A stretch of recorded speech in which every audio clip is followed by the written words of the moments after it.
पहलगाम कश्मीर की गोद में बसा एक सुंदर स्थान जो कि सिर्फ एक पर्यटक स्थल ही नहीं है बल्कि प्रकृति का वो अनमोल तोहफा है जहां हर कोना सुंदरता से भरा हुआ है।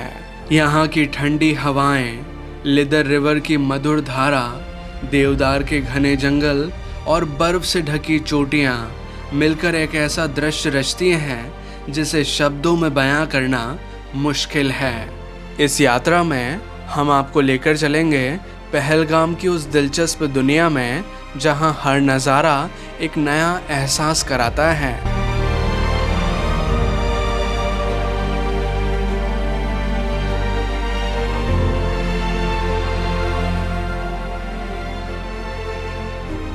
पहलगाम में अब हम आ चुके हैं बेताब वैली को एक्सप्लोर करने, जिसका डिस्टेंस पहलगाम सेंटर से लगभग 7 किलोमीटर्स का है। इसके एल्टीट्यूड के बारे में बात करें तो ये समुद्र तल से लगभग 7,800 फीट्स की ऊंचाई पर स्थित है।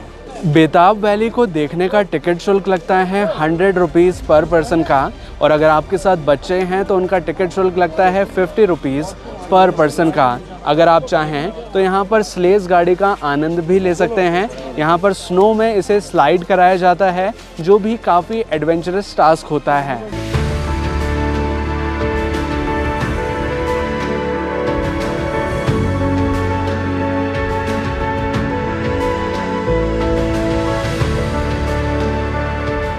अब हमने बेताब वैली के अंदर प्रवेश कर लिया है। यहाँ पर एक बोर्ड भी लगा हुआ है जिस पर लिखा है बेताब वैली। अगर आप चाहें तो यहाँ कुछ अच्छे पिक्चर्स क्लिक कर सकते हैं। फ़िलहाल जिस समय हम बेताब वैली को एक्सप्लोर करने आए हैं, यहाँ पर हो रही है स्नोफॉल, जिसका नज़ारा बहुत ही खूबसूरत है। ये एक्सपीरियंस एक लाइफ मूवमेंट बन जाता है जब हम यहाँ पर कुछ इस प्रकार के माहौल में आते हैं। बेताब वैली वैसे जानी जाती है अपने प्राकृतिक सौंदर्य के लिए, जो कि यहाँ से दूर दूर तक नज़र आता है।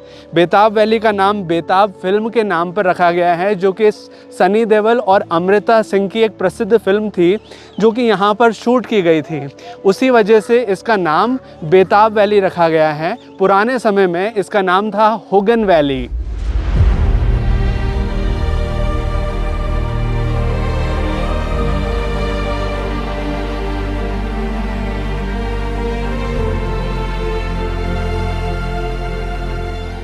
बेताब वैली एक रोमांटिक और सिनेमैटिक प्लेस है। यहाँ आकर आप बहुत अच्छे पिक्चर्स क्लिक कर सकते हैं, बहुत अच्छी रील्स बना सकते हैं, क्योंकि यहाँ आप देखेंगे तो कुछ इस प्रकार का बेहतरीन नज़ारा नज़र आता है। बेताब वैली के टाइमिंग के बारे में बात करूँ तो ये सुबह 9:30 बजे ओपन हो जाती है और शाम को 4:30 बजे तक ओपन रहती है। इस दौरान आप इस खूबसूरत वैली को विज़िट करने आ सकते हैं।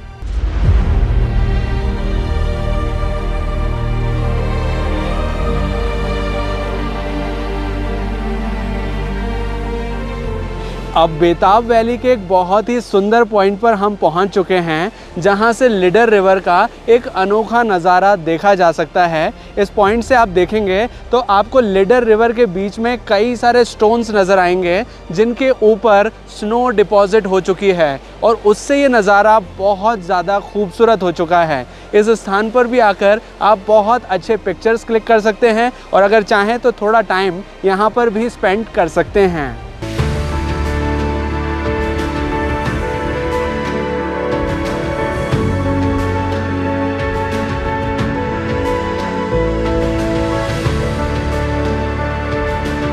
बेताब वैली बॉलीवुड के लिए काफ़ी इम्पॉर्टेंट अट्रैक्शन रहा है। यहाँ पर और भी कई सारी फिल्म्स की शूटिंग हुई है, जैसे कि जब जब फूल खिले, कभी कभी, इस तरह की और भी कई सारी फिल्में यहाँ शूट की गई है। अगर आप यहाँ विंटर्स में आते हैं तो एक स्नो विंटरलैंड जैसा आपको ये नज़र आएगा, बहुत ही खूबसूरत सा नज़ारा, जिसके पीछे आप यहाँ देखेंगे तो कई सारे पेड़ नज़र आएंगे। हालांकि जब सर्दी में आते हैं तो यहाँ पर ये जो पेड़ हैं इनके ऊपर पत्ते नज़र नहीं आते, लेकिन अगर आप यहाँ गर्मी में आएंगे तो ये जो स्नो वाला एरिया आपको नज़र आ रहा है ये पूरी तरह ग्रीनरी में बदल जाएगा, और ये जो पेड़ हैं ये पूरी तरह हरियाली में आपको नज़र आएंगे।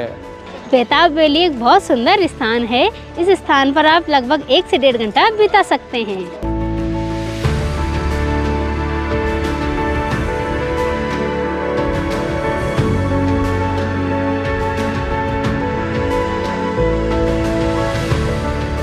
आरू वैली जाने वाले मार्ग पर एक वैली व्यू नज़र आता है जहां से दूर दूर तक का घाटी का नज़ारा देखा जा सकता है।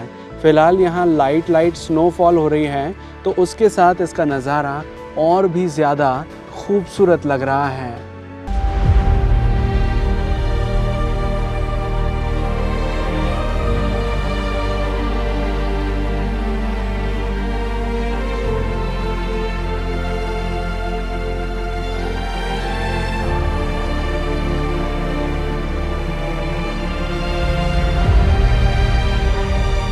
पहलगाम से लगभग 13 किलोमीटर की दूरी पर अब हम पहुंच चुके हैं आरू विलेज में। यहाँ पर एक गांव है जिसका नाम है आरू। जैसे कि आप यहाँ देखेंगे कई सारे घर बने हुए हैं यहाँ पर, और ये जो विलेज है ये एक वैली में पड़ता है जिसे आरू वैली के नाम से जाना जाता है।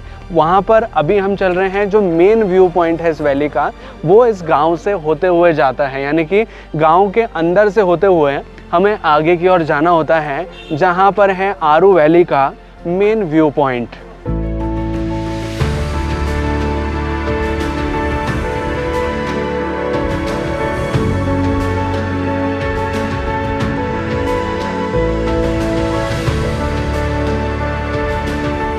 आरू वैली को एक्सप्लोर करने के लिए हम जिस महीने में आए हैं ये महीना है जनवरी का, जिस दौरान आप यहाँ देख रहे होंगे कि दूर दूर तक सिर्फ बर्फ ही बर्फ नज़र आ रही है। ऐसा लग रहा है कि हम किसी वाइट प्लैनेट को एक्सप्लोर करने के लिए आए हैं। बहुत ही शानदार, बहुत ही सुकूनदायक माहौल है और फिलहाल यहाँ हो रही है स्नोफॉल जिसका नज़ारा और भी ज़्यादा खूबसूरत लग रहा है। लेकिन अगर आप इस वैली को एक्सप्लोर करने के लिए गर्मियों के टाइम आते हैं तो आप इन पॉइंट्स को भी एक्सप्लोर कर सकते हैं। यहाँ पर पोनीस चलते हैं, यानी कि घोड़े चलते हैं, जिनसे इन पॉइंट्स पर आप जा सकते हैं। इनके चार्जेस कुछ इस प्रकार से होते हैं।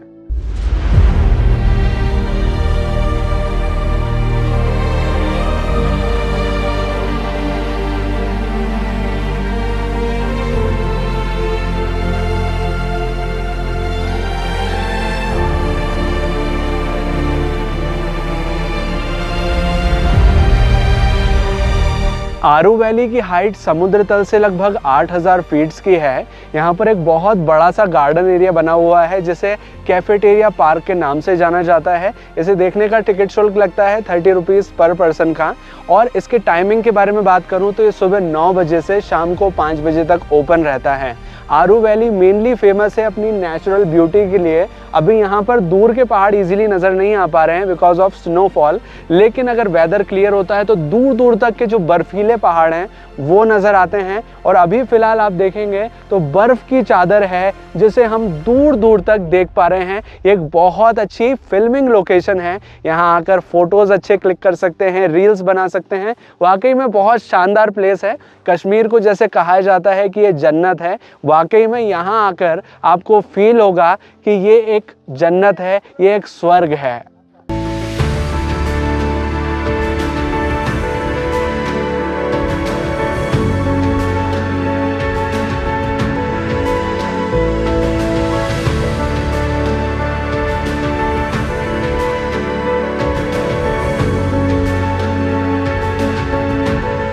आरू वैली बहुत सुंदर है। इस स्थान को देखने में आपको लगभग 1 घंटे का समय लगेगा।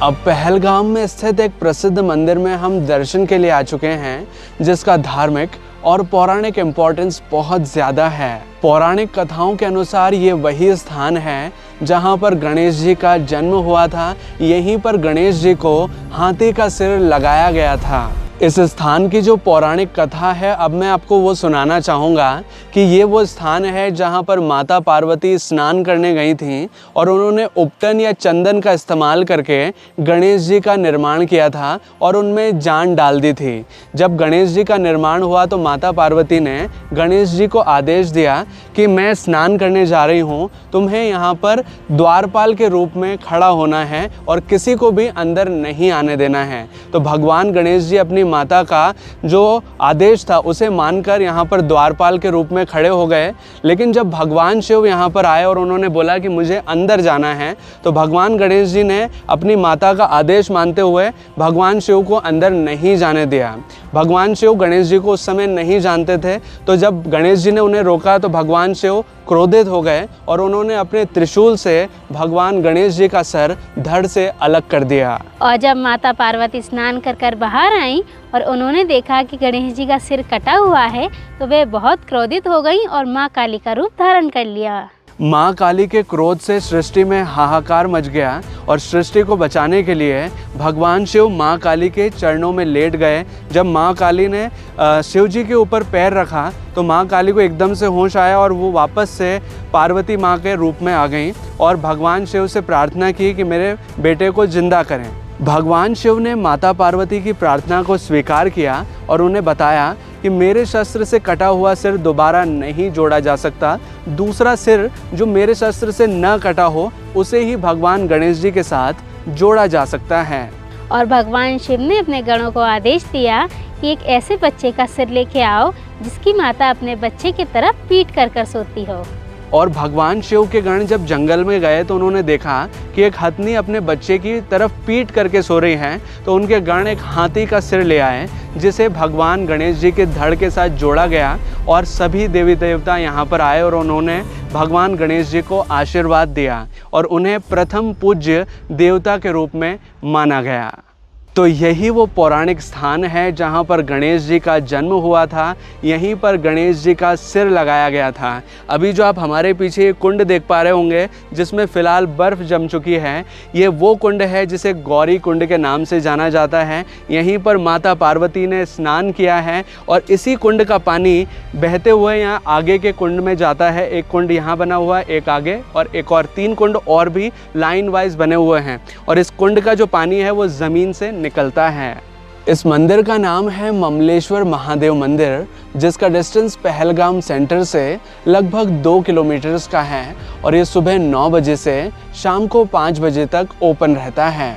इस महादेव मंदिर का नाम ममलेश्वर महादेव मंदिर इस वजह से है क्योंकि मम का मतलब होता है जुड़ा हुआ या जोड़ा गया, क्योंकि यहाँ पर भगवान गणेश जी का सिर जोड़ा गया था। इस वजह से इस मंदिर का नाम है ममलेश्वर महादेव मंदिर, जिसके प्रति श्रद्धालुओं में काफ़ी आस्था है। ममलेश्वर महादेव मंदिर को अमरनाथ यात्रा का पहला पड़ाव भी कहा जाता है। जब अमरनाथ यात्रा खुलती है तो कई सारे श्रद्धालु यहाँ पर दर्शन के लिए आते हैं। यहाँ पर 2 मुंह का नंदी है जो कि विश्व में यहीं पर हैं, जिनके आप यहाँ पर दर्शन कर सकते हैं। पहलगाम में हम चंदनवाड़ी के लिए भी जा सकते हैं, लेकिन इस बार बर्फ़ ज़्यादा गिरने की वजह से चंदनवाड़ी का रास्ता ब्लॉक हो गया है, इस वजह से हम वहाँ नहीं जा पाए। लेकिन चंदनवाड़ी का जो इम्पोर्टेंस है वो मैं आपको बताना चाहूँगा कि चंदनवाड़ी ही वो स्थान है जहाँ से अमरनाथ यात्रा की शुरुआत होती है। चंदनवाड़ी अमरनाथ यात्रा का बेस कैंप है, जहाँ से अमरनाथ गुफा का डिस्टेंस है लगभग 32 किलोमीटर्स का। जब अमरनाथ यात्रा खुलती है तो 2 स्थानों से अमरनाथ यात्रा की जा सकती है। एक तो सोनमर्ग में बालटाल है जहां से 14 किलोमीटर का डिस्टेंस है अमरनाथ गुफा का, और दूसरा है पहलगाम जहां पर है चंदनवाड़ी। चंदनवाड़ी से 32 किलोमीटर की यात्रा की जा सकती है। यहाँ पर भारी मात्रा में श्रद्धालु इस यात्रा को करने आते हैं बाबा बर्फानी के दर्शन के लिए।